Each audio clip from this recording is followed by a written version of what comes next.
देश में 5 चरण के चुनाव हो चुके हैं और अब छठे और सातवें चरण के चुनाव की जो है प्रचार प्रसार बहुत तेजी में चल रहे हैं। छठे चरण के चुनाव में देश की राजधानी दिल्ली में भी चुनाव होने वाले हैं। देश की राजधानी दिल्ली में लोकसभा की 7 सीटें हैं।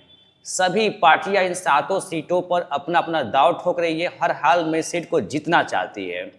इसी सिलसिले में पूर्वी दिल्ली लोकसभा का सीट जो है दिल्ली में इन दिनों भी काफ़ी सुर्खियों में है। इसके पीछे वजह क्या है कि वहाँ पर जो है आम आदमी पार्टी की तरफ से जिस उम्मीदवार को खड़ा किया गया है कुलदीप कुमार और बीजेपी की तरफ से हर्ष मल्होत्रा के बीच में कांटे की टक्कर होना। पूर्वी दिल्ली लोकसभा स्थित इस चुनाव में 2 वजह से बेहद चर्चा में रहा। एक तो मुख्य वजह यह रहा कि यहाँ से जो मौजूदा सांसद है बीजेपी की तरफ से गौतम गंभीर, उनके टिकट का काटा जाना। जब गौतम गंभीर का टिकट काटा गया तो राजनीतिक गलियारे में ठीक ठाक हलचल रही, चर्चा का विषय रहा। इसके पीछे का वजह यह भी बताया गया कि जो है बीजेपी ने क्या किया कि सभी जो है सांसदों का जो है वहाँ की जनता के बीच में जाकर फीडबैक लिया। फीडबैक के आधार पर जो है टिकट वितरण का जो है सिलसिला अपनाया गया। वहीं दूसरी तरफ गौतम गंभीर ने ट्वीट करके कहा था कि मैं राजनीति से अब संन्यास लेना चाहता हूं। एक तो उन्होंने अपना निजी कारण बताया। दूसरी वजह यह है इस सीट का चर्चा में आने का कि कोंडली विधानसभा क्षेत्र से जो विधायक हैं अभी आम आदमी पार्टी के कुलदीप कुमार, कोंडली विधानसभा आरक्षित क्षेत्र है, वहां से कुलदीप कुमार मौजूदा विधायक हैं। उनको सीधे तौर पर जो है पूर्वी दिल्ली से उम्मीदवार बना दिया गया, जो कि एक सामान्य जो है सीट है। तो चर्चा में आया, कुलदीप कुमार जो है चर्चे में आ गए। कुलदीप कुमार के जो है जगह जगह चर्चे होने लगे। वे अपने आप को सफाई कर्मी का बेटा बताते हैं कि सफाई कर्मी के बेटे को जो है टिकट दिया गया, एक दलित को टिकट दिया गया। आम आदमी पार्टी भी इस मुद्दे को काफी भुनाने की कोशिश इस लोकसभा चुनाव में की है। अब इस सीट से कुलदीप कुमार के सामने बीजेपी की तरफ से हर्ष मल्होत्रा को टिकट दिया गया है। हर्ष मल्होत्रा भी जो है एक बीजेपी के सामान्य कार्यकर्ता और पहले जो है वे 2015-16 के दौरान जो है यहाँ से मेयर रह चुके हैं। इसके अलावा जो है निगम पार्षद का भी चुनाव वेलकम कॉलोनी से जो है वो जीत चुके थे, लेकिन पहली बार जो है वो सांसद का चुनाव लड़ रहे हैं। तो इस बात को लेकर भी जो है काफी जो है दोनों के बीच में चुनावी मुकाबला ठीक ठाक होने की उम्मीद जो है जताई जाने लगी है। पूर्वी दिल्ली को यमुना पार का इलाका भी कहा जाता है। इसमें शाहदरा, इसके अलावा जो है इसमें गांधीनगर और सीलमपुर जैसे इलाके इसमें आते हैं। थोड़ा इसके अतीत में बात करें तो 2014 में यहाँ से महेश गिरी जो है सांसद बने थे बीजेपी की तरफ से। 2019 में गौतम गंभीर यहाँ के सांसद बने बीजेपी की तरफ से, यानी कि पिछले 2 लोकसभा चुनाव से बीजेपी का इस सीट पर कब्जा रहा है। अगर बात करें इस क्षेत्र में कितने मतदाता है तो लगभग जो है 16 लाख मतदाता है, लेकिन यहाँ की आबादी भी ठीक ठाक लगभग 25 लाख के आसपास यहाँ की आबादी जो है बताई जाती है। बात कुलदीप कुमार की।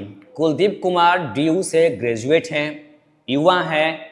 इनकी राजनीति में एंट्री तभी हो गई थी जब अन्ना हजारे ने दिल्ली में इंडिया अगेंस्ट करप्शन को लीड किया था। ये उस आंदोलन में स्वयं सेवक के तौर पर जुड़े। उसके बाद 2017 में इनको आम आदमी पार्टी की तरफ से नगरपालिका का चुनाव लड़ने का मौका मिला और वे जीत भी गए। सबसे कम उम्र का पार्षद बनने का भी इन्हें जो है गौरव प्राप्त हुआ। इसके बाद जो है आम आदमी पार्टी ने कोंडली विधानसभा क्षेत्र, जो कि एक आरक्षित सीट है, वहां से इनको विधायक का टिकट दिया और यहाँ से विजयी भी हुए। कुलदीप कुमार मनीष सिसोदिया के करीबी माने जाते हैं। मनीष सिसोदिया के ऊपर में जब शराब घोटाले का जो है मामला जो है चल रहा था, ये उस समय ठीक ठाक जो है चर्चा में आए थे। जगह जगह आंदोलन और काफी विरोध करना, मुखर होना, तो ये उनके करीबी माने जाते हैं। और अभी जो है पहली बार इनको सांसद का चुनाव लड़ने का मौका मिला है। और जो वहीं दूसरी तरफ हर्ष मल्होत्रा की बात करें तो हर्ष मल्होत्रा जो है बीजेपी के कार्यकर्ता के तौर पर जो है काम करते रहे हैं। 2015 से 16 तक जो है ये मेयर रहे। 2012 में वेलकम कॉलोनी से नगर निगम का चुनाव भी जीते। ये वीरेंद्र सचदेवा, जो कि अभी जो है बीजेपी के दिल्ली में अध्यक्ष है, वे उनके करीबी माने जाते हैं और शायद यही वजह है कि उनको जो है टिकट हासिल हुआ है। ऐसी जो है चर्चा जो है चल रही है कि वीरेंद्र सचदेवा का करीबी होने के कारण दिल्ली के पूर्वी दिल्ली सीट से इनको जो है टिकट जो है हासिल हो पाया है। कुलदीप कुमार की तरह हर्ष मल्होत्रा भी डीयू से ग्रेजुएट है, LLB की डिग्री हासिल की है और ये पहली बार ये भी जो है सांसद का चुनाव लड़ रहा है, यानी कि दोनों उम्मीदवारों के पास पहले से कोई सांसद का चुनाव लड़ने का अनुभव नहीं है। ये उनका पहली बार जो है सांसदी का चुनाव है। कि संपत्ति की बात करें तो संपत्ति के मामले में हर्ष मल्होत्रा जो है कुलदीप कुमार से आगे निकल जाएंगे। चुनाव आयोग को दोनों ने जो हलफनामा दिया है, उस हलफनामे में कुलदीप कुमार ने अपनी संपत्ति लगभग जो है 22 लाख के आसपास बताई है, वही हर्ष मल्होत्रा ने अपनी संपत्ति जो है 4 करोड़ के आसपास।